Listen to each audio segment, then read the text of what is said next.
Hello, नमस्कार and welcome back to food surfers. तर हा व्हिडिओ आहे कुकिंग रिलेटेड.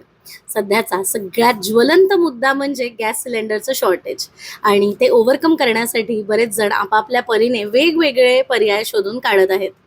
सध्या आपल्याकडे सगळ्यांकडेच एक ना एक काही ना काही इलेक्ट्रिकल अप्लायन्स अवेलेबल आहे आणि हीच इलेक्ट्रिकल अप्लायन्सेस वापरून आपण कसं आपलं कुकिंग किंवा कसं आपण गॅस सिलेंडरवरचा जोर थोडा कमी करून एक सहज शिफ्ट करू शकतो ह्या संदर्भातील हा व्हिडिओ आहे.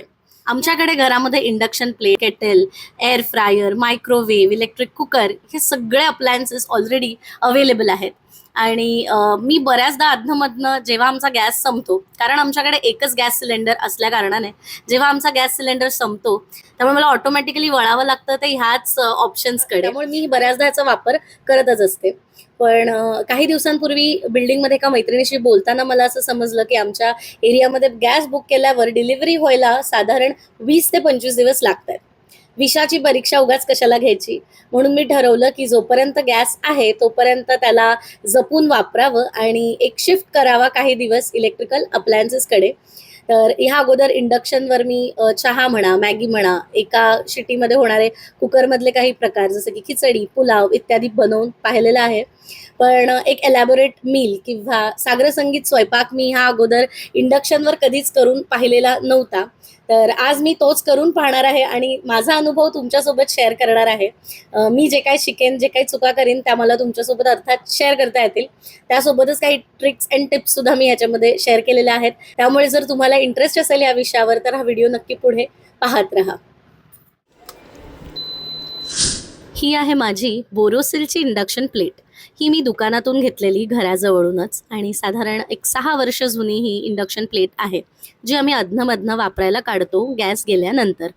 6 वर्ष झाली, पण इतकी बिल्ड क्वालिटी उत्तम आहे ह्याची आणि त्याच्यावर ऑलमोस्ट 2000 वॉट्सपर्यंतचं टेम्परेचर सेटिंग अवेलेबल आहे. त्याच्यामुळे कुकिंग खूप फास्ट होतं. आणि हा आहे माझा नेस्टॅसियाचा चॉपिंग बोर्ड आणि हे आहे माझं व्हॅलेंटाईन्स डेचं सेकंड गिफ्ट. तर आज आहे शुक्रवार आणि सुमुख ऑफिसमधून येताना चिकन घेऊन आलाय. त्यामुळे बेसिक चिकन करी, जीरा राईस, भाकरी असं बनवायचं आधी आम्ही ठरवलं. पण हा भात शिजता-शिजता मला अचानक बिर्याणी खायची इच्छा झाली. त्यामुळे मी थोडी चिकन करी बाजूला काढली भाकरीसोबत खायला आणि उरलेल्या करीला वापरून मी इथे बिर्याणी बनवली. त्यामुळे प्लीज कोणी म्हणू नका, की बिर्याणीच्या लेयरिंगमध्ये तो चिकनचा फार रस्सा वाटतोय, कारण तो रस्साच मी बनवलाय आणि रस्सा वापरूनच मी बिर्याणी इथे बनवली. तर इथे आता मी हा भात थोडासा त्यामुळे आता कच्चा ठेवणार आहे. हा मी स्ट्रेन करून घेणार आहे, कारण मला बिर्याणीच्या लेयरिंगमध्ये लावून मग पुन्हा शिजवायचाच आहे. त्यामुळे थोडासा अंडर कुक्ड आपण जसा ठेवतो बिर्याणीला तसा मी इथे ठेवतीये. आणि हाय वॉटेज किंवा हाय टेम्परेचर सेटिंगच्या इंडक्शन प्लेटची खासियत हीच असते, की त्या खूप पटकन तापतात आणि खूप पटपट अन्न शिजतं. त्यामुळे आपल्याला तिथेच उभं राहून पटापट ते बनवावं लागतं. नाहीतर मग उतू जाण्याची सुद्धा शक्यता असते. भात शिजवून झाल्यानंतर आता तयारी करतेय मी चिकन करीची. तर इथे मी कांदा चिरून घेतेय आणि तो मी उभाच कापणार आहे, स्लाइस करणार आहे, कारण अर्थात तो बिर्याणीसाठी वापरायचा आहे म्हणून. हा चॉपिंग बोर्ड इतका लांब-लचक आहे, त्यामुळे खूप सारं चिरलेलं साहित्य ह्याच्यावर सहज ठेवता येतं. आता हा कुकर मी तुम्हाला दाखवतेय, कारण हा कुकर वापरून मी चिकन करी बनवणार आहे.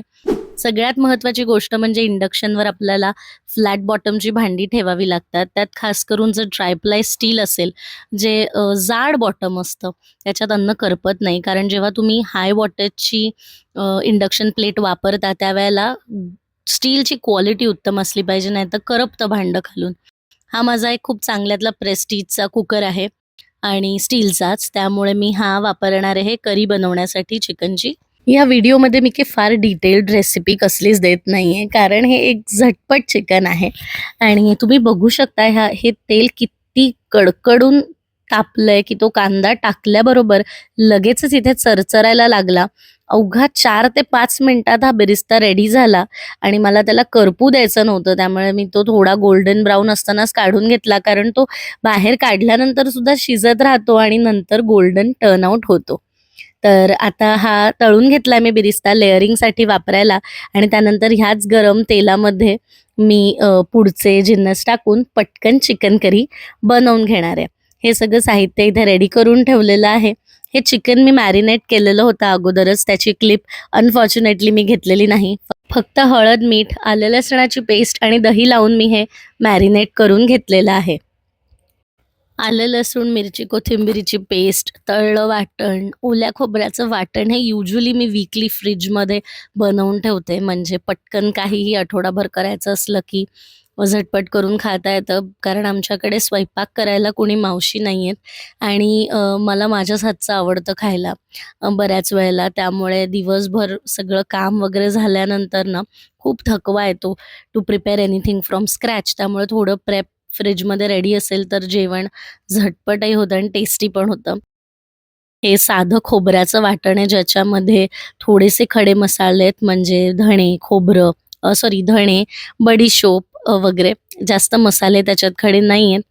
तर कांद्यावर मी ते परतून घेतलंय आणि त्यानंतर इथे आता मी बाकीची सगळी तयारी तुम्हाला दाखवण्यासाठी एकदा कॅमेरा फिरवलाय. तर हे आता वाटण मी छान परतून घेणार आहे आणि मग त्यानंतर त्यात मी चिकन घालणार आहे.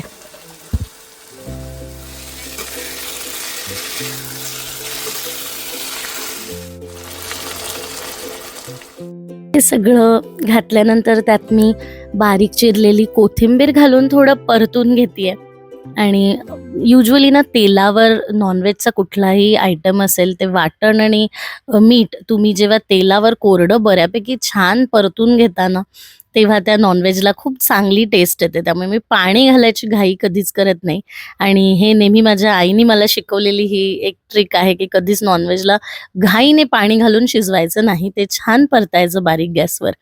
त्याप्रमाणे इथे ते परतून झाल्यावर मी त्यात तिखट, गरम मसाला, चिकन मसाला व्हॉटएव्हर जे मसाले तुम्हाला घालायचे तुम्ही घालू शकता. काळं चिकन करायचंय तर काळा मसाला घाला, कोल्हापुरी चिकन हवं असेल तर कोल्हापुरी मसाला, आगरी चिकन हवं असेल आगरी. तर मी असंच इकडे-तिकडे मसाले वेगवेगळे वापरून बनवत असते. तर हे बेसिक आता मी घातलेलं आहे आणि मग ह्याच्यात मी थोडंसं कोमट पाणी ॲड केलेलं आहे. ते सुद्धा आमच्या प्युरिफायरला ना हॉट वॉटर सेटिंग आहे. त्यामुळे पटकन ते बटन दाबलं की गरम पाणी मिळतं. परत गॅसचा तिथेही वापर त्यामुळे लागत नाही. तुम्ही मायक्रोवेव्हमध्ये सुद्धा कपभर पाणी सहजच गरम करून वापरू शकता. इलेक्ट्रिक केटल असेल तर सोने पे सुहागा. तर आता हे पाणी घालून मी थोडंसं उकळी आली की मग मी शिटी काढून हे झाकण लावते आणि प्रेशर कुकर कधीही प्रेशर कुकरमध्ये कुक करताना नेहमी शिटी आधी काढून घ्यायची. वाफ धरली कुकरने की मग ती शिटी लावायची. असं मला कोणीतरी मध्ये शिकवलं होतं काही वर्षांपूर्वी आणि मी तेच फॉलो करते अजूनही. तर इथे आता मी फक्त एक शिट्टी घेणार आहे आणि त्यानंतर गॅस बंद करून टाकणार आहे. नाहीतर मग ते अगदी पिठल्यासारखं शिजतं चिकन आणि ते चांगलं लागत नाही. त्यामुळे छान ते मांस मऊसूत शिजण्यासाठी म्हणून वाफ धरल्यावर मी शिटी लावणार आहे. एक शिट्टी घेणार आहे आणि मग गॅस बंद करून टाकणार आहे आणि मग नॅचरली वाफ सुटली, की मग आपण ते झाकण उघडून पाणी वगैरे तुम्हाला ॲडजस्ट करायचं असेल, मीठ ॲडजस्ट करायचं असेल ते तुम्ही ॲडजस्ट करून चिकन सर्व्ह करू शकता.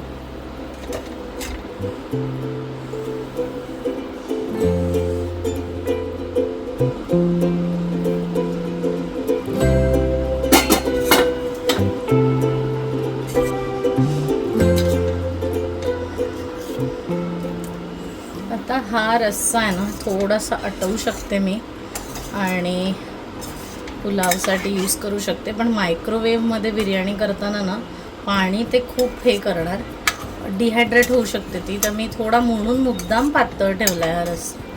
नॉर्मली आपण कशी ग्रेव्ही ठेवतो बिर्याणीसाठी, मुद्दाम पातळ ठेवला कारण मायक्रोवेव्हमध्ये तो भात शिजस्तोवर ती थोडं आटू शकतं म्हणून. तर हा थोडासा रस्सा ना सुमुखला टेस्ट करायला देते मी, म्हणजे तो मीठ तिखट व्यवस्थित आहे का ते सांगेल.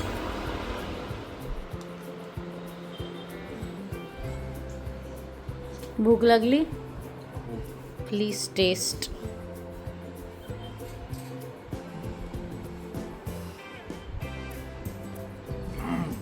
तिखट झालाय जास्त. कांदा चिकटला ओठाला. मीठ तिखट बरोबर आहे कसं? परफेक्ट आहे. मीठ पण बिलकुल ॲड नको करू. तिखट थोडंसं जास्त झालंय पण सूट करत आहे. ओके. मी असं बिर्याणी सदृश काहीतरी बनवणार आहे. भातामध्ये ब्लेंड होऊन जातं. ओके. तू कपड्यांच्या घड्या घालतोयस का? जबरदस्त. आणि तुझ्याकडे कॅमेरा पॅन केल्यावर ते मागे लपवतेस. दिसतात तरी पण ते. ओके ठीक आहे, काही चेंज नको करू ना ह्याच्यात. ओके बिलकुल नको. इथे मी रायता बनवायला घेतला आहे आणि रायता थोडंसं स्वीट आवडतं मला, त्यामुळे ह्याच्यात थोडीशी साखरसुद्धा घातली आहे. थोडं बीटरने छान फेटाळून घेतलं आहे मीठ साखर घालून. थोडी जिऱ्याची पूड आणि चाट मसाला पण घालायचा आहे ह्याच्यामध्ये.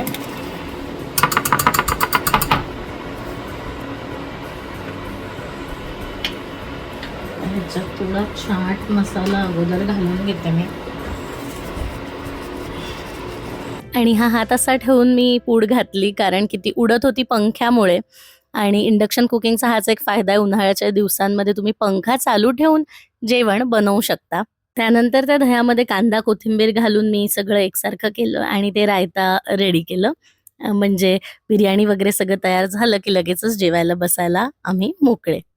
भात रेडी आहे, चिकन करी रेडी आहे, रायता रेडी आहे. त्यामुळे आता बिर्याणीचं लेअरिंग आपण स्टार्ट करूया. पुदिना कोथिंबीर बिरिस्ता आणि केशर भिजवलेलं दूध, दुधात भिजवलेलं केशर हे मी तुम्हाला दाखवते. त्यासोबतच साजूक तूप घेतलंय, ते वितळवून मी ते कसं वापरणार आहे ते पुढे तुम्हाला लेअरिंग करताना दाखवेनच, कारण साजूक तुपाशिवाय बिर्याणी अगदी अपूर्ण वाटते. कारण की मी अगोदर ठरवलं नव्हतं बिर्याणीचं. भात बनवताना मी बासमती तांदूळ इथे घेतलेला नाहीये, मी कोलम राईस वापरूनच ही बिर्याणी बनवली होती. हा आहे आमचा आयकियाचा बोल, जो मी युजुअली पुडिंग बनवण्यासाठी वापरते आणि पटकन पुडिंग बनतं मायक्रोवेव्हमध्ये, त्यामुळे तेही एकदा करून दाखवेनच तुम्हाला. तर हा आयकियामधनं घेतलेला बोल आहे आणि आता ह्याला मी छान एक तुपाचा हात लावून घेणार आहे, जेणेकरून ती बिर्याणी खालून चिकटायला नको. तर हा ब्रशच्या मदतीने मी हे तूप छान पसरवून घेणार आहे. ते हीट लागल्यानंतर वितळतं, त्यामुळे मी आत्ता ते तसंच जाडसर असलेलंच लावणार आहे, कारण नंतर त्याच्यामध्ये भात चिकन वगैरे येणारच आहे, जे गरम आहे ऑलरेडी. थोडासा राईसचा लेअर लावून घेते.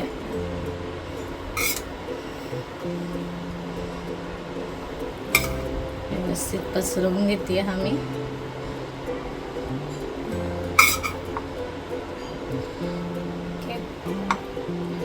आणि आता मी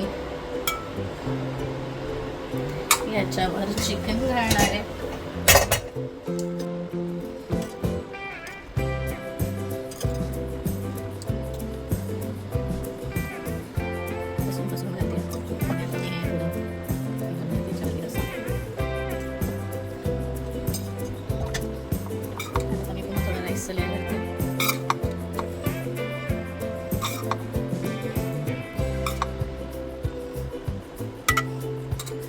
थोडा कांदा घालते ह्याच्यावर घेताना, पुदिना आणि कोथिंबीर घालते, पुन्हा थोडं चिकन घालणार आहे त्याच्यावरती.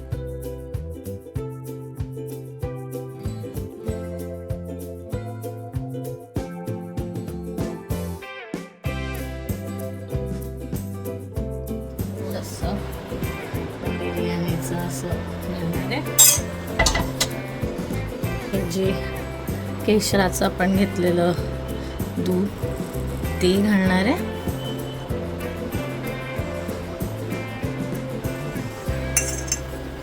त्यानंतर हा पुदिना आणि कोथिंबीर आणि हा बिरिस्ता घालणार आहे याच्यामध्ये. थोडंसं जायफळ किंवा तूप घालू शकतो. तर मी आता काय करणार आहे, हे जे तूप आहे हे मी थोडंसं मायक्रो करणार आहे, ते विरघळेल, मग मी त्याच्यात थोडंसं जायफळ घालणार आहे आणि मग ते त्याच्यावरनं घालणार आहे. हे मायक्रोमधून तूप मी असं लिक्विडिफाय करून घेतलं आहे आणि हे विरघळून घेतल्यानंतर आता ह्यात मी बिर्याणी मसाला आणि जायफळ किसून घालणार आहे. बिर्याणी मसाला तर घातला आहे मी त्याच्यात त्या तुपामध्ये, आणि आता थोडंसं हे जायफळ किसून घालते आहे. छान झोप लागले, थोडंसं ह्याच्यावरही किसून जास्त नको, नाही तर उघडं लागतं. हे आता मिश्रण आहे आपलं. बिर्याणी मसाला चटका लागतोय, तूप आणि बिर्याणी मसाला, तूप आणि जायफळ. आणि हे मी आता छान असं मस्त एक करून छान असं ह्याच्यामध्ये ओतणार आहे, म्हणजे ही एकदम साजूक तुपातली अशी लागेल.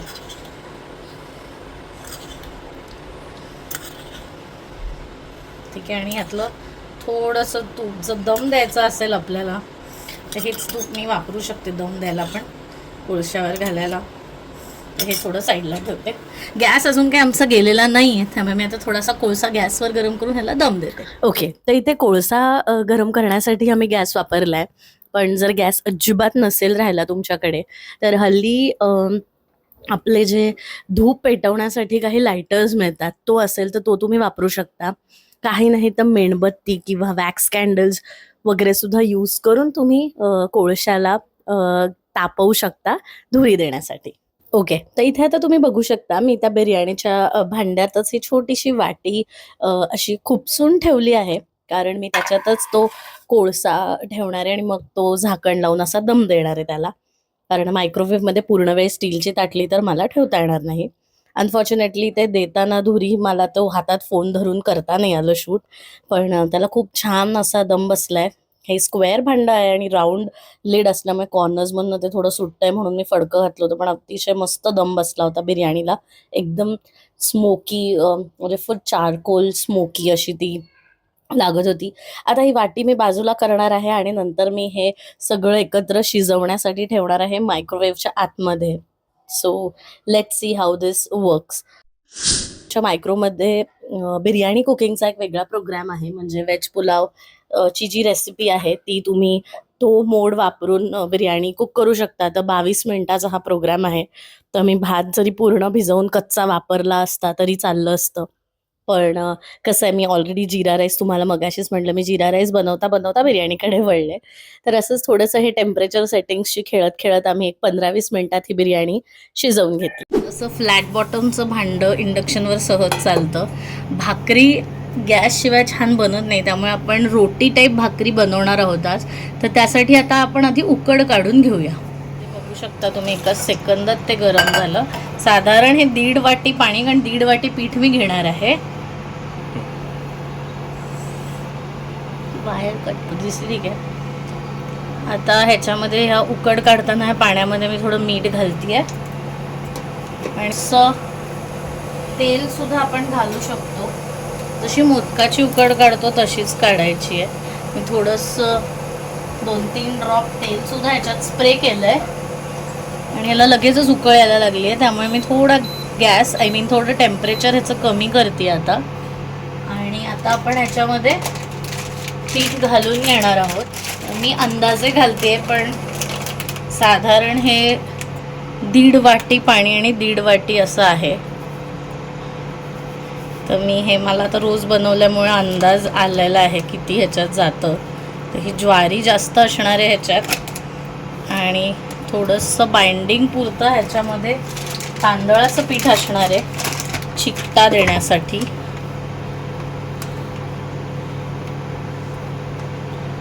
आणि टेम्परेचर थोडं वाढवलं आहे मी आता.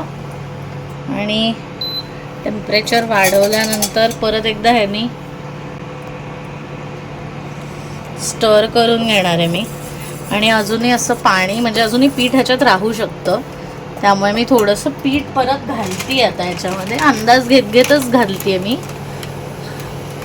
पीठ. अंदाजे मी घेतलं आणि वरती ना पटकन तापत नाही इंडक्शनमध्ये. सगळ्यात चांगली गोष्ट आहे. 2 सेकंद खूप वेळ जोपर्यंत झालं नाही भांडं वरती गरमसुद्धा होत नाही, खालच्या खाली राहते ही. त्याच्यामुळे आपल्याला असं धरता पण येतं बिना पक्कड. आता आपण इथे बघू शकतो हे सगळं एकदम छान असं एक्झूट झालं. हे साधारण 3 छोट्या किंवा 2 मोठ्या भाकऱ्या बनतील एवढं पीठ आहे, जे 1.5 वाटी पाण्यात 1.5 वाटी पीठ अप्रॉक्सिमेटली. आता उकड काढण्यासाठी मी काय करणार आहे, हे इंडक्शन आता बंद करणार आहे आणि हे झाकून ठेवणार आहे 5 मिनटं. आणि 5 मिनटांनी हे मळून घेणार आहे. मग त्याच्या मी भाकरी फुलक्यासारख्या किंवा चपातीसारख्या लाटून मी भाकऱ्या करणार आहे. हा तवा जो आहे हा इंडक्शन बॉटमचा तवा आहे, जो आपण ह्या इंडक्शन प्लेटवर अगेन फ्लॅट बॉटम असल्यामुळे यूज करू शकतो. त्याच्यावर अशी चिन्ह दिलेली असतात. तर हा तवा डिशवॉशर, त्यानंतर गॅस स्टव आणि इंडक्शन असा तिन्ही सेफ यूजसाठी आहे. हल्ली आपण लोखंडीच तवे वापरतो हेल्थ रिझन्समुळे, पण अशा परिस्थितीमध्ये एखादा नॉनस्टिक तवा किंवा हा ट्रायप्लाय म्हणजे हा स्टील कम हनीकोम बेसचा तवा आहे, तर एखादा असा तवा घरात असला पाहिजे म्हणजे जो तुमच्या इंडक्शनवरती चालेल. हातांनी आपण हे पीठ मळून घेऊया. सगळ्यात अगोदर हातातल्या अंगठ्या बिंगठ्या काढायच्या, हात धुवायचे. मला त्या अंगठ्या घालून पीठ मळलेलं अजिबात आवडत नाही. मध्ये मध्ये लागलं ना तर अगदी थोडंसं मी हे माझ्या हाताला चटका लागू नये म्हणून घेते. तर हे बघा कसं चपातीसारखं पीठ मळलं जाईल. बऱ्याच कुकिंग शोजमध्ये मी अनेकदा बऱ्याच बायकांना मोठ्या मोठ्या अंगठ्या घालून पीठ मळताना पाहिलंय आणि खरोखर इथे बघितलं ना की खूप किळस येते, म्हणून मी हा उल्लेख इकडे केला. किंचित तेल घेते असं आणि असं मऊसूत व्हाव्या म्हणून करते. आता मी सरळ थेट लाटून ह्या बनवून बघणार आहे. आज मीही पहिल्यांदाच इंडक्शनवर ह्या हनीकोमच्या तव्यावर बनवून बघणार आहे. I am really not sure हे कितपत व्यवस्थित बनेल, बट फिंगर्स क्रॉस्ड की हे बनेल. छोटी भाकरी करून बघता येईल पहिले. येस, लेट्स नाही झालं तर मग आहे गॅस. मी जरा छोट्या गॅस मला वापरायचाच नाही. हा व्हिडिओ आयडियली मी ह्यासाठीच बनवते की गॅस गेल्यानंतर आपण कसं काय मॅनेज करू शकतो, आणि गॅस असतानाच मी हे करते कारण मला गॅसची बचत करायची. कारण आमच्या इकडे बिल्डिंगमध्ये आजच माझी मैत्रीण मला म्हणाली की आपल्याकडे गॅस यायला 25 दिवस जात आहेत. पण असं नाही वाटत का भाकरीसारखा प्रकार किंवा काही प्रकार असे असतात की त्याला गॅसचीच धग पाहिजे? पण काय करणार? नाही, ह्या केसमध्ये आता तू कम्प्लीट स्वयंपाक गॅसवर नाही केलायस, a part of it is only on gas, ठीक आहे. तर मग त्या केसमध्ये ज्या फूड स्टफ्सना गॅसची धग पाहिजे ते त्याच्यावर करू शकतो. त्याच्याने पण असे सेव्हिंग होणार. तेवढ्या पुरता गॅस वापरा, बाकीचा वेळ जितकं कमीत कमी येईल तेवढं. पण तरी कसं होतं ना, नाही म्हटलं तरी रोजच्या 3-4 भाकऱ्या, कोणाची फॅमिली मोठी असेल तर, आणि तर किती वेळ गॅस त्याच्यातच, कुकर वगैरे गॅसवरती पटकन होऊन जातो. पण मला असं वाटतं वाचवलेलं बरं, जो असतील हे ऑप्शन्स घरामध्ये. आता मी नंतर एका व्हिडिओमध्ये एअर फ्रायरवर भाजी बनवून दाखवेन. काय वाटतं तुला? बीन्स आणि बटाट्याची वगैरे आयटम कधीचा थांबलाय बनायचा त्याच्यावर. येस, त्याच्यावर मी ते सिंधी काय ते आलू टुक बनवलं एकदा. आलू टुक ते शेअर नव्हतं केलं, पण आपण बघूया. तू एक भाकरी पहिली ट्रायलवाली करून बघितलेली, अगदी छान झाली आहे. आता तवा पण खूप तापलेला आहे. वाफ मे बी व्हिडिओमध्ये दिसत नसेल, काळं झालंय, पण काळं झालं त्यामुळे कळेल. म्हणजे भाकरीचा जरा ते पिठाचा असं लागल्यामुळे काळपट झालंय. ते ॲक्च्युली 800 वॉट्सवरच ठेवलं पाहिजे. मी 1000-1200वर केलं. गॅस आपण हायवरती चपाती किंवा भाकरी बनवतो म्हणून, तर ते थोडंसं तवाच करपायला लागला. लेट्स येते दुसरी तुम्हाला टाकून दाखवते. ही थोडीशी लाटताना दाखव कशी फाटत नाही. चपाती जर की उकड काढली की छान लाटता येते. माझी आई म्हणजे तिला येतात थापून, पण मला थापून भाकऱ्या अजिबात बनवता येत नाहीत. त्यामुळे मी कायम पहिल्यापासूनच लग्न आल्यापासून अशाच बनवते. लग्न आलं तेव्हा अर्थात मला काही यायचं नाही. काय हसतोय सुमुख? लग्न झाल्यानंतर भाकऱ्या म्हणजे रडारड असायची. कारण तुझी इच्छा खूप असायची भाकरी बनवून खायला घालायची मला, पण त्या भाकऱ्या व्हायच्या नाही इच्छेप्रमाणे तुझ्या, आणि मग मला चांगलं नाही देता येते म्हणून रडारड चिडचिड चालू व्हायची तुझी. आता तसं नाही. आता बऱ्यापैकी ह्या अशा काही नाही, आम्ही अगदी एवढ्या मोठ्या पण करू शकते, पण आत्ता हे इंडक्शनवर अंदाज नाही त्यामुळे मी असं टाकलं. आता ना मी पॉज केलेला तो थोडा वेळ इंडक्शन, त्यामुळे आता तो तापलेलं नाही आहे. ते मी परत थोडं हाय केलं आता टेम्परेचर.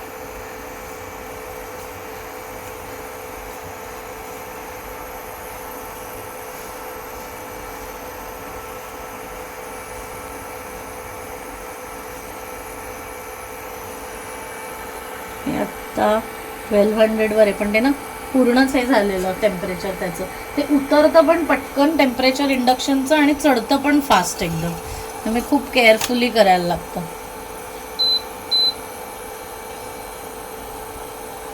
जसं आपण मोठ्या अग्नीवरती ठेवून करतो तसं मी थोडं वाढवलंय परत ते.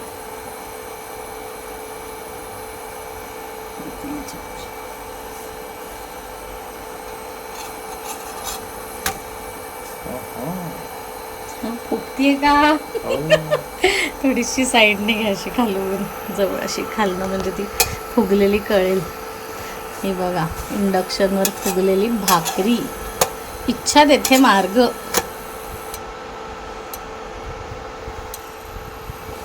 फक्त टेम्परेचर ॲडजस्ट करत तुमच्याकडे जे इंडक्शन आहे त्याच्यावर थोडंसं खेळा, म्हणजे लक्षात येईल तुम्हाला कसं करायचं. तर अशाच पद्धतीने आधी साईजने थोड्या छोट्या आणि त्यानंतर एक मोठी भाकरीसुद्धा बनवली आणि 3 भाकऱ्या आम्ही बनवून घेतल्या. आणि माझा अनुभव असा आहे की ही भाकरी नंतर चिवट पडली नव्हती, कडक पडली नव्हती, मऊ लुसलुशीत राहिली होती. विस्तवावर शिजवल्यावर तर भाकरी मऊ राहतेच, पण इंडक्शनवर शिजवल्यानंतर सुद्धा अतिशय छान राहिली होती. तर लेट्स सी आता मायक्रोवेव्हमध्ये ही बिर्याणी कशी. आणि सुमुखची ना एक गंमत असते, काहीही नवीन प्रकार घरात बनत असला किंवा नवीन टेक्निकने काही बनत असलं की तो एवढा एक्सायटेड असतो ना, तो बसतच नाही. तो तो एअर फ्रायरवर काही शिजत लावलं तर दर 5 मिनिटांनी येऊन एअर फ्रायर उघडून बघेल. मायक्रोवेव्हमध्ये आपण काही शिजत ठेवलं तर तो ते बघत बसेल. शीतल तशीच दिसते. कशी उभी उभी. नाही, जेवढी होती तेवढी. ती काही लांबुडकी नाही झाली अजून. अरे कारण हा भात लांबुडका होणारा भातच नाहीये ना मुळात. मला ओटीचे तांदूळ आले होते, ते इतके साठलेले, म्हणून म्हटलं आज बासमती वगैरे काही करायचं नाही, जे आहेत तेच तांदूळ संपवायचे. मस्त भाकऱ्या रेडी आहेत, चिकन छान रेडी आहे इथे, आणि आता बजर वाजलाय, बहुतेक बिर्याणी रेडी झाली आहे. इथे मी रायता सुद्धा केलेला आहे आणि आता लेट्स सी की आपली बिर्याणी रेडी आहे का. सुंदर असा सुगंध येतोय.